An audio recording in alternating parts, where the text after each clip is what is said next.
December 4వ తారీఖున దత్తాత్రేయ జయంతి సందర్భంగా శ్రీమతి స్రవంతి గారి ఆధ్వర్యంలో దత్త హోమం సంప్రదించండి. నమస్కారం విజయలక్ష్మి గారు. నమస్కారం అండి. ఎలా ఉన్నారు? చాలా బాగున్నాను.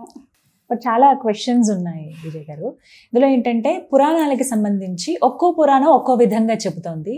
అదేంటది అన్నీ మనవే, అన్నీ మనం చదవాల్సినవే, అందరూ ఒక్కొక్క పురాణం నుంచి ఒక్కొక్కటి చెప్తారు, బాగానే ఉంది. కానీ ఆ డిఫరెన్స్ ఎందుకు చూస్తాము అనేది చాలా పెద్ద క్వశ్చన్. ఇది మీరు గమనించిన దాంట్లో ఏంటి దీనికి ఆన్సర్? పురాణాల గురించి మీరు తెలుసుకోవాలంటే ఫస్ట్ మనందరికి ఒక క్యాలిక్యులేటర్ గురించి తెలియాలి. క్యాలిక్యులేటర్ అంటే ఏంటంటే ఫస్ట్ ఇప్పుడు ఇతర దేశాల్లో కూడా రకరకాల రిలీజియన్స్ ఉన్నాయండి. మన దేశంలో కూడా రకరకాల రిలీజియన్స్ ఉన్నాయి. మనకి తెలిసిందే గట్టిగా ఒక 2000 సంవత్సరాల నుంచి మనం ఈ కొత్తవి చూస్తున్నాం. కొన్ని యుగాలుగా సనాతన ధర్మమే ఉంది, ఇది అందరికీ తెలిసిందే. ఇన్ని ప్రళయాలు జరిగినాయి, ఇన్ని యుగాలు మారినా మన ధర్మం ఎందుకు చెక్కు చెదరలేదంటారు? మిగతా వాళ్ళవి కరెక్ట్గా 2000 ఇయర్స్ పగలగొడితే ఆ రాయి పగిలిపోద్ది.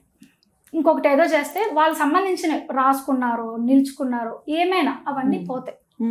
మన ధర్మం మాత్రం నువ్వు పగలగొట్టండి, పాడు చేయండి, అది పోదు. ఎందుకంటే మన ధర్మం వాక్ ద్వారా వస్తుంది, అంటే శృతి ద్వారా వస్తుంది. వీఆర్ లెర్నింగ్ అవర్ ధర్మం ఫ్రమ్ శృతి. దానికి వేదం రాయడానికి ఉండదు. బుక్స్, ఇది వేదాల బుక్స్ అని తీయండి, ఎక్కడ ఉండదు మీకు.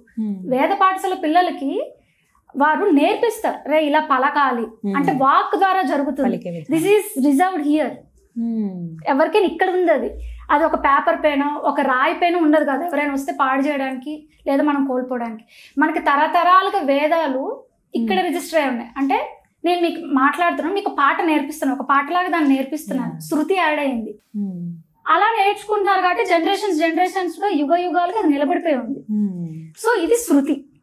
తర్వాత ఈ శృతి ఆధారంగా ఋషులైనటువంటి వాళ్ళు ఉపనిషత్తులను కొన్ని వచ్చాయి. ఈ రెండు భగవంతుడు రాయలేదు, మనుషులు రాయలేదు, ఋషులు రాయలేదు. దాన్ని అపౌరుషయం అంటారు, అంటే ఎవరు రాయనిది. దాన్ని అపౌరుషయం అంటారు. వేదాలు, ఉపనిషత్తులు. పౌరుషయం ఇతిహాసాలు, పురాణాలు, లేదంటే మనకి ఆగమాలు, ఇవన్నీ పౌరుషం. అంటే ఒకళ్ళు చెప్తుండగా ఇంకొకరు రాయడం, లేదా ఇంకొకరు రాయడం. సో ఇవి పౌరుషయాలు, అవి అపౌరుషయాలు.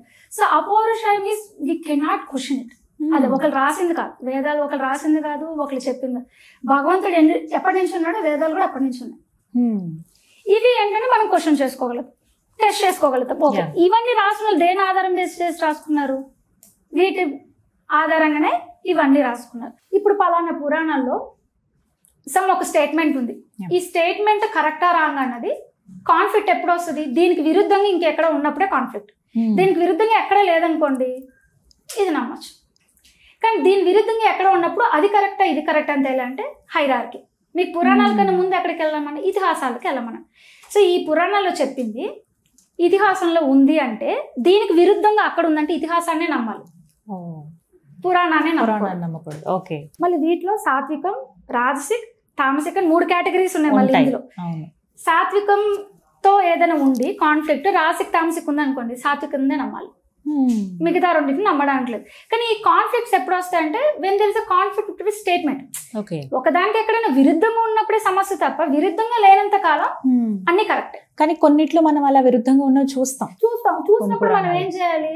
దానికి ఉన్న పైన ఇతిహాసంలో దీని గురించి ఎలా చెప్పబడింది, అక్కడ చెప్పారు, దీనికి విరుద్ధంగా చెప్పారంటే అదే వెళ్ళాలి. ఇప్పుడు ఉందండి, ఇప్పుడు మనకు ఏదో సమస్య వచ్చింది, మనం లోకల్ కోర్టుకి వెళ్తాం, దానికి మనకి ఎగ్నెస్ట్ గా వచ్చింది అంటే ఆ కోర్టు తీర్పు మనకి ఎగ్నెస్ట్ గా వచ్చింది. హైకోర్టుకి వెళ్తాం, అక్కడ మనకి ఎగ్నెస్ట్ వచ్చింది. ఇంకా మనకి మిగిలింది అంటే సుప్రీంకోర్టు, అక్కడ మనకి ఫేవరబుల్ గా వచ్చింది. ఇప్పుడు ఏది ఫాలో అవుతుంది? కాన్స్టిట్యూషన్, సుప్రీంకోర్టుదే ఫాలో అవుతుంది అంతే అని చెప్పి ఈ లోకల్ కోర్టు, హైకోర్టు పొద్దుస్మాన్ తప్పుడు నిర్ణయాలు ఇస్తుందంటే ఒప్పుకుంటామా? అంటే అది పొద్దుస్మాన్ తప్పులు ఏం చేయదు కదా. ఇవి కూడా ఇన్నాళ్ళు ఇంతమందికి న్యాయమే చేసినాయి కదా 2 కోర్టులు కూడా. కానీ సుప్రీం కోర్టుతో ఎప్పుడైనా కాన్ఫ్లిక్ట్ కింద కోర్టు వస్తే మనం ఎక్కడికి వెళ్తాం? సుప్రీం కోర్టే కన్ఫర్మ్. అలానే ఇప్పుడు ఈ ఆయుర్కాన్ని మీకు చెప్పింది, వేదాలు, ఉపనిషత్తులు 2 ఒకటే సెట్, 2 కళ్ళు. ఇది అపౌరుషయం చెప్పాను కదా. దాని కాకుండా పురాణాలు, ఇతిహాసాలు, ఆగమాలు. ఈ పురాణాలు, ఇతిహాసాలు అంటే ఏంటంటే అండి, ఇప్పుడు ఇక్కడ నుంచి చూస్తే నాకు అక్కడ అక్షరం కనిపించట్లేదు, నీకు కనిపించదు, నాకు కనిపించదు. దాన్ని ఇక్కడ నుండి నేను దాన్ని చూడాలంటే ఏం చేయాలి? I have to use lenses. భూతద్దం పెట్టుకుంటే ఇక్కడ నుంచి నేను దాన్ని చదవగలుగుతాను. ఈ లెన్సెస్ లాంటివే పురాణాలు. ఇతిహాసాలు చెప్పినా, రాముడే దిగొచ్చి చెప్పినా, కృష్ణుడే దిగొచ్చి చెప్పినా మనం అర్థం చేసుకోవాలనే మందబుద్ధితో మనం అందరం ఉన్నాం. ఎందుకంటే మన చుట్టూతో కలి ప్రభావం అలా ఉంటుంది, మనకు అర్థం కాదు. సో వాటిలో ఉన్న ధర్మ సూక్ష్మాలు ఇంకాస్త విడమర్చి ఇంకాస్త చక్కగా ఎక్స్ప్లెనేషన్ చేసినవే ఈ పురాణాలు. ఈ పురాణాల్లో అన్నీ నిజమని చెప్పలేము, అన్నీ అబద్ధమని చెప్పలేము. దోస్ ఆర్ టేల్స్, అంటే కథలు. ఆ కథల నుంచి మనం నేర్చుకోవాల్సిన ధర్మమే కానీ ఆ కథలో రాముడు ఇలా చేశాడని పట్టుకోవడం కాదు, అసలు అది ఆయన ఎందుకు చేశాడో తెలుసుకోవాలి మనం. ఎంతసేపటికి మనం చూస్తున్నాడు రాముడు నాన్ వెజ్ తిన్నాడు, అరే ఆయన తినలేదు ముర్రా అని వాల్మీకి చాలా స్పష్టంగా బాలకాండలోనే చెప్తాడు. వాళ్ళ అమ్మగారికి, అమ్మ నేను విద్యాభ్యాసానికి వెళ్తున్నాను, I will not touch nectar, I will not touch non veg అని క్లియర్ గా చెప్పేసి ప్రామిస్ చేశాడు వాళ్ళ అమ్మకి. మనకి రాముడు అంటే ఏంటి? ధర్మం అంటే రాముడు మనందరికీ తెలుసు కదా. మరి మాట తప్పున ఆయన రాముడు ధర్మం అని ఎలా అంటాం మనం? శంకరాచార్యులు, రామానుజాచార్యులు మనలాంటి మనుషులైతే కాదు కదా, వాళ్ళకి తెలియదా? వాళ్ళు ఎందుకు చెప్పారు మరి రాముడు ధర్మం అని? ఆయన ధర్మం తప్పినట్టయితే సో ఆయన మాట తప్పలేదు.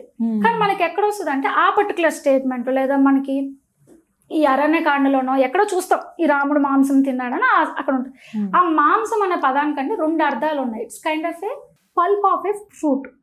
ఒక లోపల ఉన్న పల్ప్ని సాంస్క్రిట్ లో మాంసం అని వస్తుంది. మీకు ఇంత చెప్పాను, సాంస్క్రిట్ కి ఇదే సమస్య అనమాట. ఆ పదానికి రకరకాల అర్థాలు వస్తాయి, సందర్భాన్ని బట్టి అర్థం మారుతుంది. లిటరల్ గా చదివేసుకుంటే అది మాంసమే. మన వాళ్ళందరికీ మాంసం అంటే నాన్ వెజ్, కానీ ఆ మాంసానికి ఇంకొక అర్థం ఉందని మన అందరికి తెలియదు. తెలియక ఏంటి ఆయన తినేశాడు. దీనికి ఉదాహరణ కూడా ఒక స్టోరీ ఉందండి. ఇప్పుడు ఒక గురువు గారు ఉన్నారు, గురుగారి దగ్గర శిష్యులు ఉన్నారు. ఆ శిష్యులు గురుగారు కథ చెప్తున్నాడు. రే పలానా రాజ్యంలో 2 దొంగలు ఉన్నారా, రాజుగారి దగ్గరికి వెళ్ళారు. వెళితే రే నువ్వు అబద్ధం చెప్పావు కాబట్టి నీకు శిక్ష వేస్తున్నా అని చెప్పాడు రాజుగారు. ఇతను వాడు నిజం చెప్పాడు, వాడేం దొంగతనం చేయలేదు, నిజం చెప్పాడు. సో అబద్ధం చెప్పినోడికి శిక్ష వేశాడు రా రాజుగారు, నిజం చెప్పినోడికి శిక్ష వేయలేదు రాజుగారు అని చెప్పేసి ఈ నీతి కథని సింపుల్ అండ్ షార్ట్ గా పిల్లలకి చెప్తాడు. పిల్లలందరూ విని ఓహో అట్లయితే మనం అబద్ధాలు చెప్పకూడదు, నిజాలే మాట్లాడాలి అని తెలుసుకున్నారు. పాపం 199 పిల్లలు అదే తెలుసుకున్నారు. ఒక పిల్లవాడు మాత్రం రాజుగారు గురువు గారు కదా, గురువు గారు ఇప్పుడు మీరు ఒక రాజ్యం గురించి చెప్పారు కదా, ఆ రాజ్యం ఎక్కడ ఉంది అని అడిగాడు. ఆయన ఎవరు, ఆ రాజు పేరేంటి, ఎక్కడుంది పురాణాల్లో నాకు చూపించండి అని అడిగాడు ఈ పిల్లలు. రే ఆ కథ నుంచి నువ్వు అబద్ధాలు ఆడకూడదు, నిజం చెప్పాలని విషయం రా నువ్వు తెలుసుకోవాల్సింది, అంతేకాని అది నిజమా కాదనేది కాదురా నువ్వు తెలుసుకోవాల్సింది అని అన్నాడు పాపం గురువు గారు. అయితే గురువు గారు ఇప్పుడు మీరు చెప్పింది కూడా అబద్ధమే కదా అని అడిగాడు పిల్లడు. ఇలా అయింది మన సమాజం. ఆయన చెప్పింది అబద్ధమే, నేను అబద్ధం కాదండి, కానీ అది అబద్ధం అని అంటానులేదు, అది కథ. పాయింట్ అర్థమైందా మీకు? కథని కథలానే చూడాలి. ఇతిహాసాలు నిజాలు, అవి కథలు కాదు, అవి నిజాలు. పురాణాలు కథలు. ఈ రెండిటికి, ఇది కథకి హిస్టరీకి డిఫరెన్స్ తెలియక సో పురాణాల్లో ఉన్నవన్నీ కూడా జరిగినాయి అని అనేసుకున్నాం. ఇప్పుడు ఆ పిల్లవాడు అడిగినట్టుగా ఇతిహాసాలను మనం అడగచ్చు, మనం ఆధారాలు చూపించు, బికాస్ జరిగిందే వాళ్ళు రాశారు కాబట్టి. ఇక్కడ అలా కాదు, మనకి ధర్మాన్ని చెప్పడానికి they have used certain techniques, కథల రూపంలోనో ఇంకేదో రూపంలోనో చెప్పడానికి ప్రయత్నించారు. అన్ని కథలే ఉంటే బాగోదు కాబట్టి కొంచెం ఇతిహాసాలు ఉన్న క్యారెక్టర్స్ ని లింక్ చేసుకొని చెప్పారు, లింక్ చేసుకున్నారు. అన్ని రాముడు భీముడు అంటే బాగోదు కదా, కొన్ని పేర్లు వాడుకున్నారు. ఓకే, మనం ఏమనుకుంటాం, ఇతిహాసాలకి అవి కనెక్టెడ్ అయి ఉన్నాయి అని అనుకుంటాం. అవి క్వశ్చన్ మార్క్, అవ్వచ్చు అవ్వకపోవచ్చు. ఇప్పుడు అది అవ్వద్దా లేదా అని దాని గురించి చర్చ మానేసి దాంట్లో ఉన్న ధర్మాన్ని తెలుసుకుంటే మనందరికి బాగుపడే లక్షణాలు వస్తాయి. సో ఇప్పుడు నేను ఇంతకు చెప్పిన క్యాలిక్యులేటర్ ప్రకారంగా శృతి, వేదాలు అన్న శృతి 2, స్మృతులు అనగా ఉపనిషత్తులు, ఆ తర్వాత మీరు తెలుసుకోవాల్సిన ఇతిహాసాలు, ఆ కింద పురాణాలు, ఆ కింద ఆగమాలు, ఆ తర్వాత రామానుజాచార్యులు, శంకరాచార్యులు, వీళ్ళందరూ తులసీదాసు, వీళ్ళందరూ రాసిన కావ్యాలు ఉంటాయి చూసారండి, ఇవన్నీ ఆ కిందకు వస్తాను. సో ఈ హైరార్కీ వైజ్ మీరు కంపారిజన్ చేసుకున్నప్పుడు మీకే తెలిసిపోయింది అసలు అది మనం నమ్మాలా నమ్మకూడదా అనేది. అందుకనే ఈ బేసిక్స్ చాలా మందికి చాలా మంచి ఎక్స్ప్లెనేషన్ విత్ ఎగ్జాంపుల్స్. ఇదైతే నిజంగా చాలా బాగా చెప్తున్నారు, అసలు వెరీ నైస్. వీడియోస్ చూసేమో అనుకున్నాను కానీ మంచి నాలెడ్జ్ ఉంది మీకు. అంటే దేవుడు కొంతమందిని అలా సెలెక్ట్ చేసుకుంటాడు కదా ధర్మాన్ని ముందుకు తీసుకువెళ్ళటానికి, వీళ్ళ పాత్రది, వీళ్ళు ఇలా తీసుకువెళ్ళగలరు అనే దాంట్లో మిమ్మల్ని బాగా ఆయన యూటిలైజ్ చేసుకుంటున్నారని అనిపించింది నాకు. వెరీ నైస్ అండి. ఫండమెంటల్ స్ట్రాంగ్ గా ఉంటాయండి. He will know what is what. మన వాళ్ళకి ఏంటంటే ఇప్పుడు మీరు ఇప్పుడు క్వశ్చన్ ఉంటుంది, ఇప్పుడు సమాజంలో మనకి సనాతన ధర్మం ఎందుకు తక్కువైపోయింది, కన్వర్షన్స్ ఎందుకు పెరిగిపోయినాయి అంటే దానికి సమాధానం ఏంటో తెలుసా అండి? మీకు నేను అంటే మీ చిన్నప్పుడు కానీ మన చిన్నప్పుడు కానీ మనకి ఇంట్లో ఏమని చెప్పి పెంచేవాళ్ళు పెద్దవాళ్ళు, రే ఈరోజు పండగ గుడికెళ్ళు, లేదండి అమ్మాయి ఆడపిల్ల చక్కగా కాళ్ళకి పసుపు రాసుకో, లేదా ఇంట్లో దీపం వెలిగించు, లేదా బుక్ తీ విష్ణు సహస్రం చదువు, లేదా ఇది చదువు అది చదువు. మనకి ఇష్టం లేకపోయినా తిట్టైనా బలవంతానైనా మన చేత కూర్చోబెట్టి చదివించారండి. అలా చదివించడం వల్ల ఈరోజు మీరైనా నేనైనా కొద్ది గొప్ప కామన్ సెన్స్ కాదు ధార్మిక్ సెన్స్ తో ఉన్నాం, లిటరల్ గా ధార్మిక్ సెన్స్ తో ఉన్నాం. కానీ ఇప్పుడు మీరు నేను మన పిల్లలకి ఏం చెప్తున్నావు, వాడికన్నా ఎక్కువ మార్కులు తెచ్చుకో, నువ్వు అబ్రాడ్కి వెళ్ళాలి, నువ్వు ఇంత సంపాదించాలి, పక్కింటి అబ్బాయి చూడు ఎంత తెచ్చుకున్నాడు మార్కులు, నువ్వెంత అంటే you are making children to get motivated to earn money, not dharma. వాళ్ళకు ప్రొడక్ట్ లా భావించి నాకు రిజల్ట్స్ ఇవ్వు, నువ్వెందుకు అలా తయారు చేయడం వల్ల వాళ్ళకి ధర్మం తెలియట్లేదు. ఈ రోజు మెయిన్ కన్వర్షన్స్ కండి మెయిన్ కారణం is fault in parenting, not in the kids. పిల్లలు తప్పే లేదు అందులో. నువ్వు భగవద్గీత తీసి ఒక శ్లోకం నువ్వు చెప్పు, ఇప్పుడు నీకు చెప్తే నీకు వస్తాయి కదా. నువ్వు పొద్దున ల్యాప్టాప్ కూర్చొని సాటర్డే సండే అని లేకుండా మనం అన్ని డేస్ వర్క్ చేస్తుంటారు. పేరెంట్స్ ఇద్దరు వర్కింగ్ లో బిజీగా ఉండి వీళ్ళకే తెలియకపోతే వీళ్ళ పిల్లలకి ఏం చెప్తారు? అందుకేనండి ఒకప్పుడు జాయింట్ ఫ్యామిలీ న్యూక్లియర్ ఫ్యామిలీ అని కాకపోయినా అట్లీస్ట్ పండగలప్పుడు అమ్మమ్మల ఇంటికో నాన్నమ్మల ఇంటికి వెళ్ళేవాళ్ళు. వెళ్ళినప్పుడు వాళ్ళు ఏవో కథలు చెప్పేవాళ్ళు. ఇప్పుడు వాళ్ళు అల్లడం కూడా మానేసాం, ఇంట్లో పెట్టుకోవడం మానేసాం, ఓల్డ్ ఏజ్ హోమ్లు పెరిగిపోయినాయి. చెప్పేవాడు ఎవడున్నాడు? టీవీలు చూసి తెలియాల్సిందే. లేదా పక్కన ఇంకో రిలీజన్ వాడు మనల్ని కించపరిచేలా మాట్లాడుతుంటే వాడిదే నువ్వు నమ్మే స్టేజ్కి వచ్చు.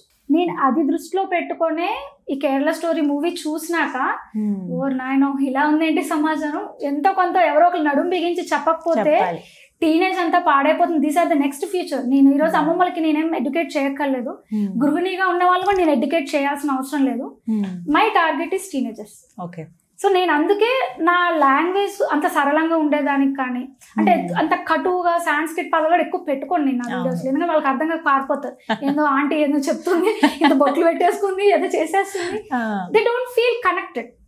వాళ్ళు కనెక్టెడ్ ఎప్పుడు ఫీల్ అవుతారు? వాళ్ళ ఇంట్లో అక్కో ఏదో పిన్నో లేదా ఒక అమ్మో చెప్తున్నప్పుడు దే ఫీల్ కనెక్టెడ్ అనమాట. సో నేను అలాంటి ఇంప్రెషన్ ఇవ్వడం కోసమే ఐ ఫీల్ నా లాంగ్వేజ్ అంత సింపుల్ గా పెట్టుకుంటాను. నేను కూడా క్యారెక్టర్స్ కూడా అలాగే ఉంటుంది. అమ్మ డాటర్ ని అడిగినట్టు మెయిన్ నేను పెట్టుకున్న పర్పస్ కూడా టీనేజర్స్ ని చేయాలనే కదా. సో నాకు నేనే ఒక కూతురు లాగా క్వశ్చన్ అడుగుతాను, నాకు నేనే ఒక అమ్మలాగా దానికి సమాధానం చెప్తాను. మళ్ళీ ఆ కూతురు తల్లి డిఫరెన్స్ తెలియాలని కళ్ళద్దాలు పెట్టుకుంటా, నేరుగా ఉండకూడదు. దీనికి కూడా it has back and story అండి. Thank you so much Vijayalakshmi గారు. ఇంకా చాలా వీడియోస్ రావాలి మీ నుంచి, చాలా అవగాహన పెరగాలి, అది మీ బాధ్యతగా తీసుకుని ఇంకా వీడియోస్ అందిస్తారని ఆయన బాధ్యతే ఖచ్చితంగా. థ్యాంక్ యూ అండి. థ్యాంక్ యూ సో మచ్ అండి.